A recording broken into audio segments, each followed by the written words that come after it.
That's right, I am doing a second part of why the original is better.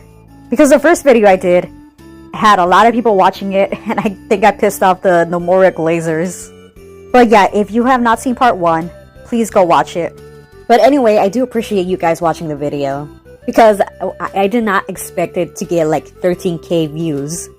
I was worrying like, oh, I hope it gets views. I was expecting it not to get like only like 1k views, but it got 13k, so yeah, I'm grateful for that.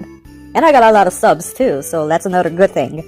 Yeah, so I pissed off a lot of Nomura Glazers, and I don't know why they got so mad. They say that he does not deserve the blame. I'm sorry, but once again, if you're directing something, it's all your responsibility, and it's all your fault if something like this is completely destroyed. But for this video, I'm not gonna really discuss about Nomura, I'm just gonna discuss about everything else. Like, there's some things that I missed out. And yes, once again, I am using Earthbound music, because I thought it was funny. So let's start with the beach chapter. I said before that the beach chapter is okay, but there's some things in that chapter that I did not like. I mean, the things with the girls, you know, their bathing suits, that's something I liked. I like seeing these girls having fun. I like looking at Tifa and looking at Aerith, and they're just like, they're getting along, and it's just so adorable. It's nice to see them get along. That's something I expected in the remake, is for these two to get along. But here's the thing, is with the bathing suits, you have to do like a bunch of mini games, and I know I said this before, that the mini games is something that I always hated, and yeah, I'm going to complain about that. I don't like wasting time getting, you know, the bathing suits. I mean, they look really good, they look amazing, especially Tifa over here, and I love this little scene where she's just like, she shows her chest to Cloud, she shows all her titties. I don't mind this type of fan service once in a while. I was like this when the first time I saw Tifa's chest. So yeah, I don't blame you, Cloud. I really don't blame you. I was just like this. Yeah, but getting these outfits, like, you have to do like sort of like 40-30 minutes in order to get these tokens, and so I could dress them up. No, it's the same thing with the first part where you have to, you know, get Aerith's dress in the Coliseum. Yeah, I don't know, it's just the same thing. Yeah, so instead of buying them, once again, you have to do minigames. Is this gonna happen in part 3 too? Am I gonna have to do minigames in order to get an outfit for Tifa or any other character? Speaking of part 3, I don't even know I'm gonna play it. I'm still questioning myself if I should play it or not. By the way, I think they should have given them more outfits. I don't think 2 or 3 is enough. You could at least give them like 5 or 6. I like to dress them up. I like to dress these girls up. And some of these outfits, you know, some of them are like the soldier outfit, if you know what I'm talking about, the ones you get later on. I thought it was terrible. Like, why would you give them that outfit? You know what they should have added? The blue dress and the red dress. That should have been like a DLC. Or it should have been free. They should have put it into the game. I would have loved to play as, you know, Tifa in the blue dress, or Aerith in the red dress, or the dresses that they had before in, you know, the first part of the remake. I would have loved that. And this is the only thing that sucks, is that when you're trying to dress them up, they have to go back to their, you know, actual outfits. You have to wait until the end of the game in order for them to put on the Shining Spirit and the other bathing suit. I don't know what's it called, but you have to wait until the end of the game in order for them to put on those, you know, bathing suits.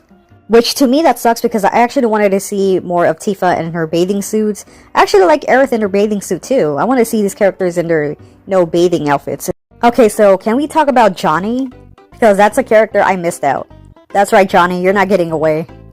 How the fuck does this character have more screen time than Sid and Vincent?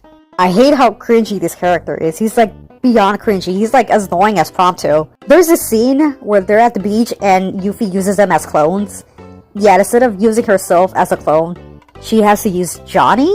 Yuffie, you should have just like shadow clone Jutsu yourself and then just sacrifice herself as a distraction instead of using Johnny, because Johnny's just like, I don't know, it just seems kind of weird. Or I don't know, maybe Johnny's just there for comedy. The amount of cringe in this game, god damn it, man. So I kind of understand why Cloud doesn't like Johnny now. He's just annoying. In the original game, he was just like a background NPC. He wasn't really doing much, he was just there. I mean, his purpose was to travel the world, and then, like, I guess this one, they wanted to use him more for, I guess, for comedy? I don't know what they're trying to do with this character, but I really don't care about Johnny. You know what, I just realized that Tifa seems more, like, happier around this Johnny than she does with the remake version of Johnny. Yeah, that's how I was with this version of Johnny, like the more chill one in the original. And then in the remake, he's just like, he wants Tifa's affection so badly. Johnny, I get you, Tifa is fucking hot, but come on man, she doesn't like you. And then in the remake, they gave him more of a purpose to do things. Like the first part, he does more, and that's something that bothered me. Like, why is this guy getting so much spotlight? I mean, I knew who he was before, but I don't care. Like, I don't care about Johnny. I just want to focus on the other characters. Do you guys remember the part in the Colosseum where you have to do a long, epic journey of side quests with Johnny? Why was that necessary? I know it's optional, but why? Why was it there? Look, thankfully it's optional, but I don't want to spend time with this character. Especially since this part, we had to go save Tifa, and I did not want to focus on this guy. And here's the thing I hate about him the most. Why does he push Aerith like that? Why do you push my Aerith like that? I don't like him pushing Aerith like that. That's something that I hated him the most. Like, why the fuck do you have to push her like that? Like, why do you have to do that to her? What the fuck did Aerith do to you for you to be pushing her like that? I am an Aerith stan. I will defend this character no matter what. I don't like anybody pushing Aerith like that.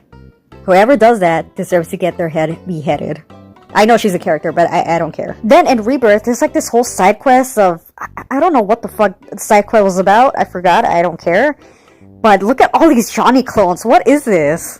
I know to some of you might think that I'm going too far. Is that like, oh, it's just a game. Relax. I don't care, man. Like, this is why the remakes are not selling well. It's because of this type of shit right here. He even does the victory fanfare. Oh my god. Not the victory fanfare. Why does every time Nomura have to direct a Final Fantasy game, he always has to do that stupid victory fanfare music? Look, I'm gonna show you right now what I'm talking about.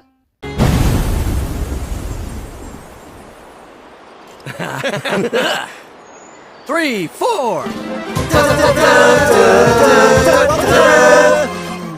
Thank you so much, bro, for everything.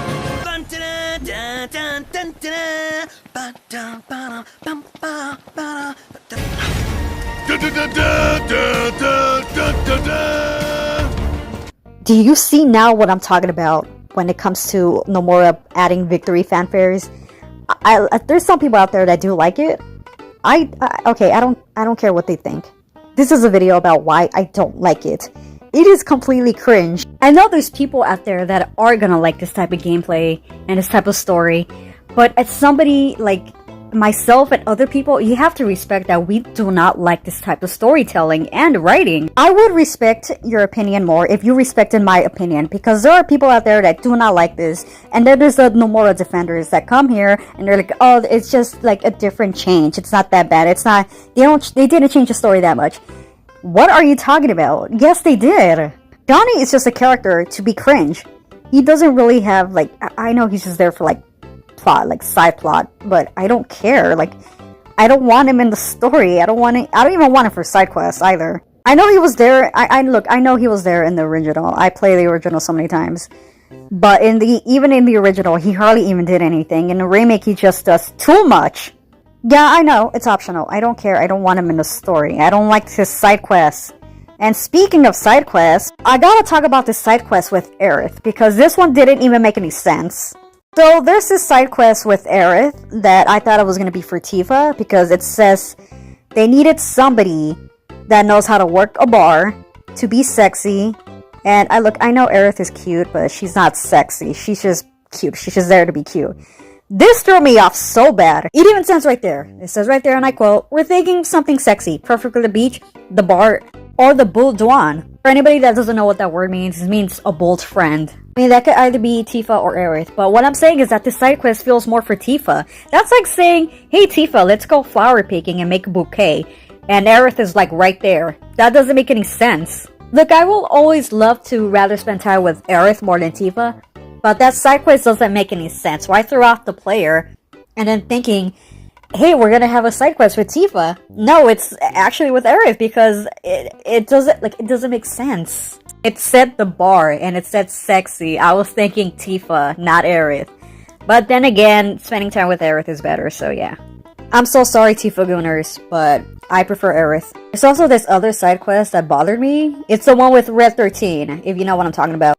The side quest with the chicken is by far the worst side quest in this entire game. And I already hate side quests, but this is just beyond ridiculous. Like, you couldn't give me anything better? I had to chase chickens around? Look, I know, it's optional. I don't fucking care if it's optional or not. Why is it in the game? Clearly, I'm not the only one thinking about this, because when I was looking through other people's, like, playthroughs, they're like, what is this shit? I don't want to be chasing chickens around. I don't want to keep capturing these chickens for this older woman. And they're like very annoying to get to. The only way to get these chickens is by using this tube or can or whatever she gives you. And then you have to like pull the string and then it follows you. And then you keep doing the same thing. And it takes forever to do that. It almost took me an hour to do this because these fucking chickens and then these NPCs get in the way. And since these stupid NPCs walk in front of you while you're doing this, it throws off everything. Look, the only reason why I did it is because of trophies. I had to get that trophy. But this is not the only side quest that gets on my nerves. This is like number one side quest that I fucking hated the most. But there are more side quests out there that fucking annoyed me. There's this other side quest with this girl and her chocobo, and she's trying to get her chocobo back, but she doesn't want to. So we have to do it for her. And then we have to do this gliding test so we could train the chocobo, because she doesn't want to do that either? Are you fucking kidding me? I have to do this for you because you don't want to train your chocobo because you're scared of hurting it again? Look, some of these side quests are fucking dumb. Like, there's just one side quest I do like, but I'm gonna explain it later. But this is terrible. This is a terrible side quest. This and the one with the chickens is annoying.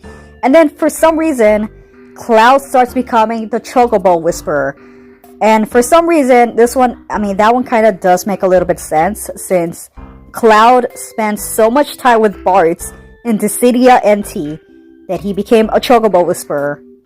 Yeah, clearly I forgot that Dissidia games are connected to the Final Fantasy mainline title games, so yeah, I guess that's canon. That makes kind of sense. But still, this side quest is so annoying. I don't like these side quests. That's what I'm trying to tell you guys. These side quests suck ass. Like, imagine you're trying to wonder, hey, I'm gonna play the remake, I hope it's good as the original. Then you play it and then you see all these cringy moments, and with these characters that aren't even the same either. Then there's this other side quest. It takes place in Neibleheim, and you have to do something with Tifa's cat. And then you get this one moment with this lady that just sings. Yeah, I'm gonna have to explain that because that one is just like, why is she singing? Yeah, I just walk into Neibleheim and then this lady is singing. And she sings the battle theme to Final Fantasy VII. And when I first heard it, I'm like, why the fuck are you singing the battle theme to Final Fantasy VII? And she can't even sing. She's not even a good singer. Tifa says she's a good singer. Tifa, please stop lying. She sucks at singing. Like, I could not handle going into that place ever again, hearing that woman sing. Because Tifa says that she's great, but no, she sounds terrible. Why is she singing the battle theme? That's what I don't understand, is like, why does she have to sing the battle theme? And now, every time I listen to the battle theme, all I hear is that woman singing it. It is just like, it's the most terrible remix ever. Well, not a remix, but a vocal cover. It's just, why? Why are they doing this? Well, at least there is like one good thing about this side quest. The cat is so adorable, and I mean, as a cat person myself, like, I can't say no to those adorable little felines. Even if they're not real, I can't say no to a cat. They're so cute. But the downfall to this side quest is that you have to protect this adorable little feline. And there's one thing I hate a lot, is an escort mission. If there's something that I cannot stand, is an escort mission, because you have to be, you have to be completely careful with what you're protecting. It doesn't matter who or what it is, you have to be careful. Like, if something happens to this person or this character, you have to do the whole thing over, and you have to make sure that there's no damage to that character. And this is why I don't like this mission. And as much as I love protecting this adorable little cat, I don't want to do this escort mission just to take it back where it belongs. But after you do that, and after you bring it back to this lady, this crazy ass singer, you have to play the piano. And I don't know why that bothers me, and I love to see Tifa doing her Tifa stuff, but the music is just like, it's awful. Yes, you have to play the piano. I don't remember if you could skip it or not. I never did. I don't even know if they actually let you have the option to do that. I would have loved that, because I don't want to. I don't want to play the piano. I just want to know what happened in this entire game. I wanted to see the scenes. I just wanted to know what happened. But the game is like, no, there's no fucking way you're gonna leave this place without playing the piano. So you have to do it. And here's the thing. Here is the thing. When Tifa is sitting down, playing her piano, and having her own little concert with these adorable little creatures, the people playing the instruments are not even doing a good job. You can only hear the piano, and you cannot hear the instruments in the background. From what I know, if I remember playing it correctly, that's what happens. Or it depends how well you play the instrument. I only did it for the cats. I only do it for the cats. I love cats. They're just so adorable. But for this woman, I could give less of a fuck about. This woman singing is so atrocious. Like, I had to mute the entire screen just for her to shut up, because I could not bear to listen to this woman singing. Like, it's annoying. I know most of you are gonna say that it's optional, but you have to remember, in order to get that date, you have to do the side quests, okay? So I don't want to hear that, oh, you could skip over. No, you have to do side quests in order to go with Aerith or Tifa. That's the thing, is that people... look, I don't want to repeat myself with the side quests and the gondola date. I already said it in my previous video. I'm not going to repeat myself again. So let's move on to something else. Chapter 7 of Rebirth. Holy shit, this is like a big labyrinth to me. This one confused the shit out of me. There were times where I got stuck, and I didn't even want to continue playing anymore. The part where I got stuck is that it's the fucking lasso. The lasso doesn't really tell you perfectly where to go, and then you have to go back and forth just to turn on the elevator. And God, that shit was irritating. By far, to me, the worst chapter was chapter 7. It was terrible. I got lost so many times. And I like using Yuffie. It was fun to use her, and she could be the leader for once. But I hate this chapter. And it takes so long just because Cloud is having his unhinged moments during this time. And I'm over here like, why is this so long? Like, why is this chapter taking so long? It's almost an hour, depending on how fast you get out. For me, it took an hour because I didn't know where the fuck to go. I guess you could call it a skill issue, but I'm sure I'm not the only person that was going through this when I was playing chapter 7. Going up and down, back and forth, left to right, just to, get these switches. And then and I got lost. And I was like, when is this going to end? I don't want to play this chapter anymore. I just rather go back to Costa del Sol and rather do the mini games than actually this. Because I was getting mad. I was lost. I didn't know where to go. This fucking game doesn't really do a good job with explaining of what to do. For the love of God, tell me I am not the only person that was going through this in chapter 7. This and the chapter with, where you're under the basement and you have to use Kate's Sith and you're throwing the boxes. That chapter and this chapter are by far my least favorite. Because guess what? Both chapters have to require hitting things at a long range in order to do things right and move on forward. And guess what? You also have to use Barrett and Tifa with that chapter with Kate Sith and do the same thing here with Yuffie. So it's all starting to make sense now. Like, I guess Nomura is repeating the same thing. I don't know what the hell he's up to. I don't know if he's coming along with just... I don't know if he's just coming up with the story along the way. I don't know if he's just making shit up. What is happening? Oh, look, I promised myself that I wasn't going to bring up Nomura, but I don't even know where the story is going anymore. I don't know anything about this whole, the missions and the side quests and the story, and it's just it repeats itself. It kind of repeats itself if you think about it. Let me guess, in part 3, if I do ever get to play part 3, I don't know if I'm going to play it. Am I gonna have to use the same characters again and get stuck in a place and use it like a long range attack with Kate Sith or Yuffie just to get out of a place? Am I gonna have to do that at some point again? I hope. Oh my god, what if it does happen in part 3? I don't even know if I could bear to even play that game. You know what? I don't want to talk about this anymore. It's just giving me a headache. Oh yeah, I forgot to talk about the side quests that I like. The only side quest. This is the only side quest I like in Final Fantasy VII. There's just something so wholesome about taking pictures of Aerith. But here's the thing about Aerith. I just don't like her. Like in part 3, I don't want her in part 3 just floating around, just appearing and disappearing.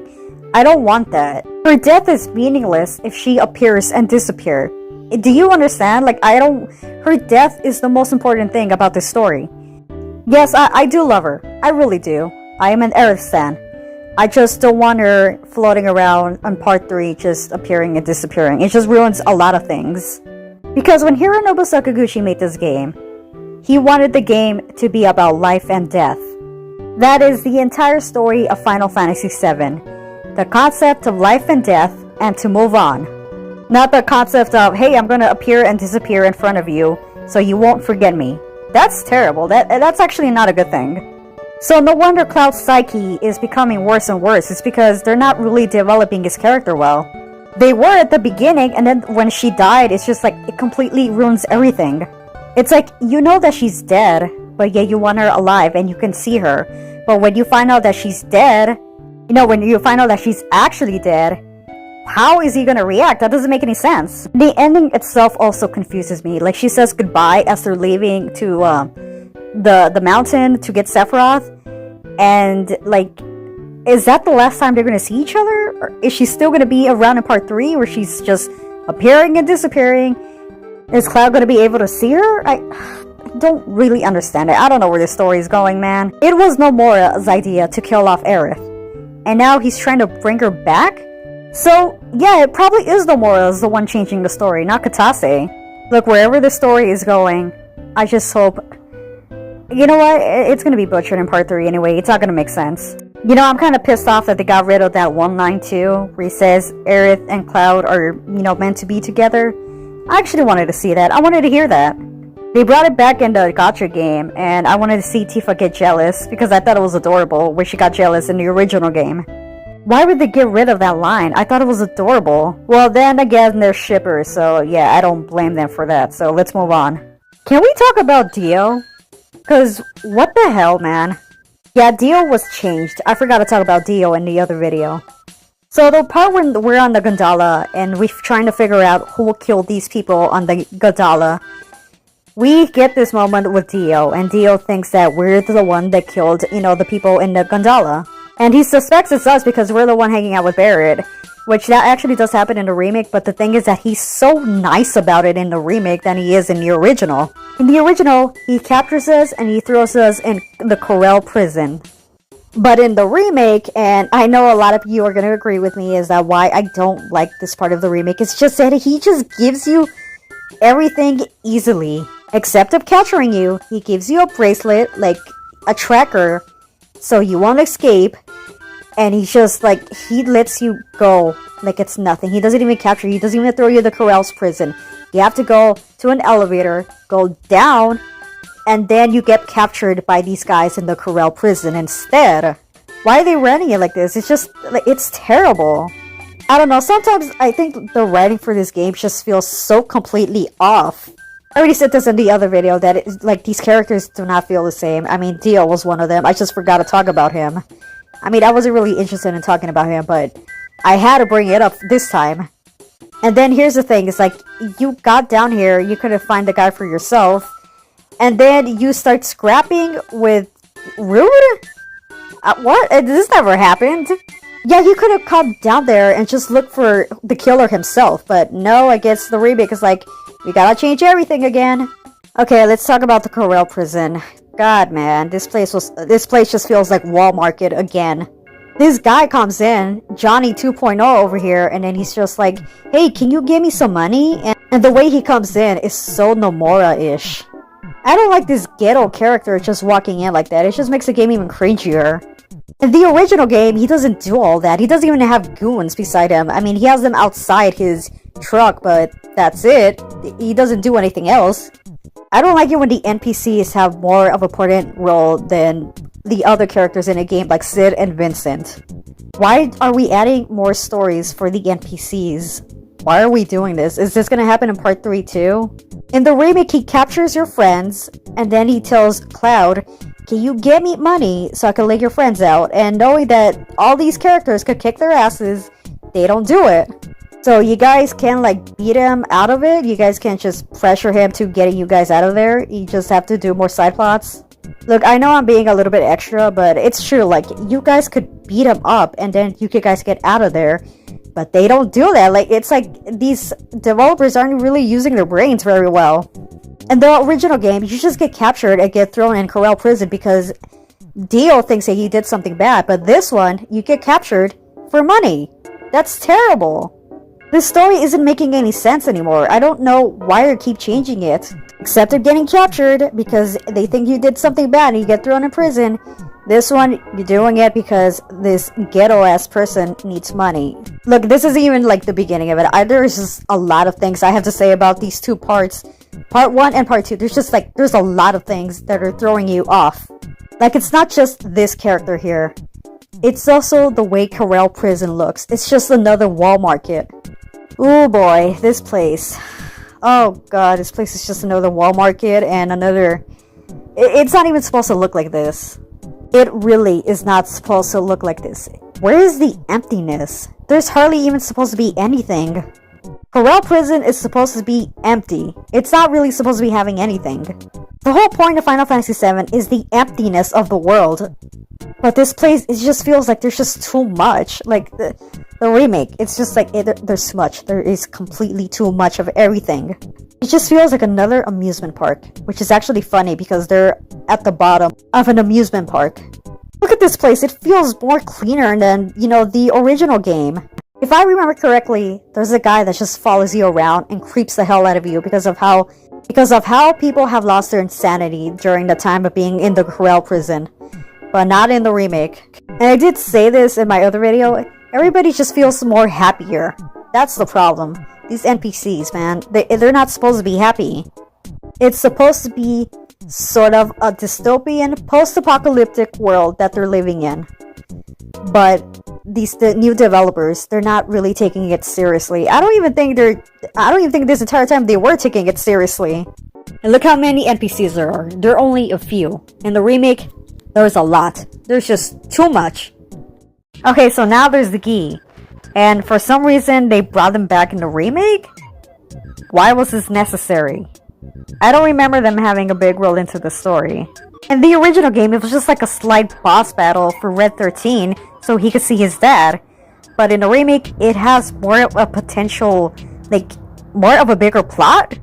I mean, they didn't really mention the Gi until, like, the remake, and even in the original, they didn't have nothing to do with anything. But now in the remake, they were the creation for the Black Materia, if I remember correctly. I don't know, I didn't really pay attention to the story. It was just like, it's confusing. It was all over the place. But why? Are they trying to confuse the player? Is that what they're trying to do with the story? Guys, I don't know, I'm lost with this. So instead of just being a boss battle, there's more to the story with the Gi. I don't remember anything that the original game said anything about the Gi or their creation with the Black Materia. I don't remember any of that. And I played the game countless times, and I do not remember the Gi and the Black Materia. The subtle changes, they keep changing with these stories. The Gi and, you know, the other characters, I don't understand. This is why I'm scared to play part 3, because of these subtle changes. And I know the haters that are watching this are probably like, you don't have to play it. Like, I have to know how it ends. I have to see what's gonna happen in part 3 so I can make a video about it and shit on it. The Gi had little to do with anything in the original. This, it's like they wanted to add more extra things. And this is another reason why we can't play as Sid and Vincent, because of this. So yes, this is apparently another filler chapter. It has nothing to do with the story. I mean, it does, but, you know, it's its own creation, if you know what I mean. I don't know. I don't know who's in charge of this. People say it's Katase, people say it's Nomura. I don't know, either one of those two, but I'm going to go with, you know, who I think it is. Do you guys remember any Gi in the original? Because I don't. I just remember them being enemies, as like battling enemies, not just story plot enemies. Yeah, all I remember is just them, you know, they appear as like enemies and then they just like, we defeat them and that's it. Those type of enemies. Not plot enemies. Okay, let's move on to something else. Okay, there's this thing with Biggs that they killed him off, and then in the other timeline he's alive to be killed off again. That also doesn't make any sense. That's what I'm telling you, that this whole timeline thing is pointless.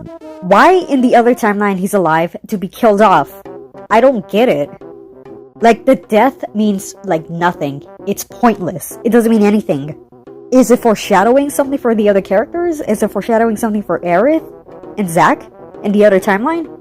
This is exactly what I was telling you guys in the other video. It is going to be pointless. Why write a character to be alive in the other timeline just to die again? That doesn't make sense. It's basically like Wedge all over again. They kept him alive, and then later on they killed him off for no apparent reason. Look, if any character deserved to be alive, it should have been Jessie. Not Biggs, not Wedge. It could have been Jessie, because Jessie was a favored character. Did they only keep him alive for him to help Zack? Is that the only reason?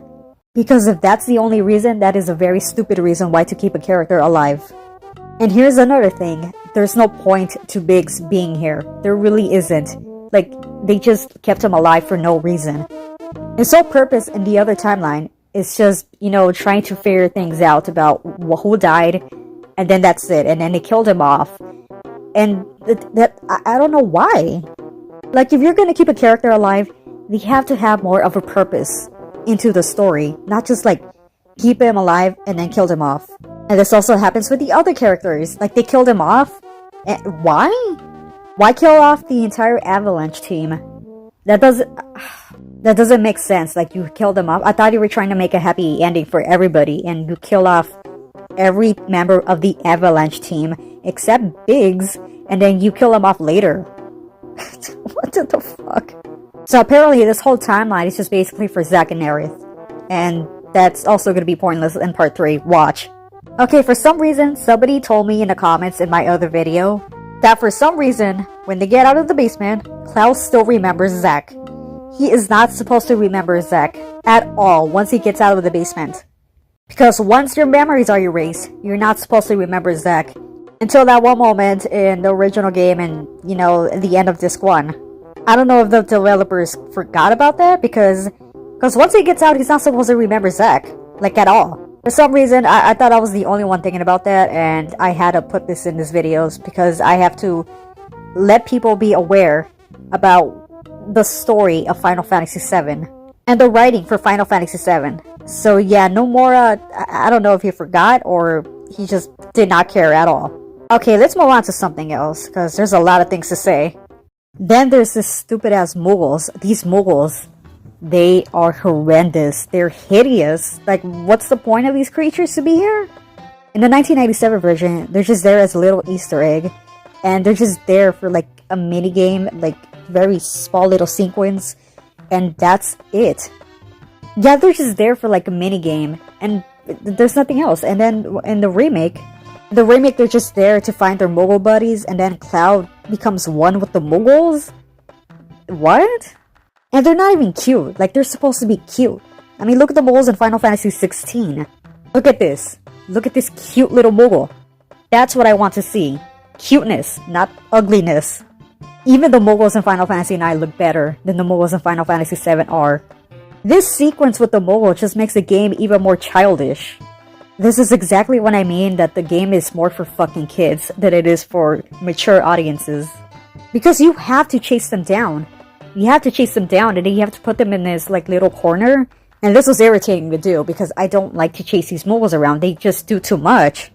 And yes, I know it's optional. I don't care. Why is it in a game? It makes the game even more childish. They could at least put it like in the 1997 version. And, you know, as a minigame in the Gold Saucer.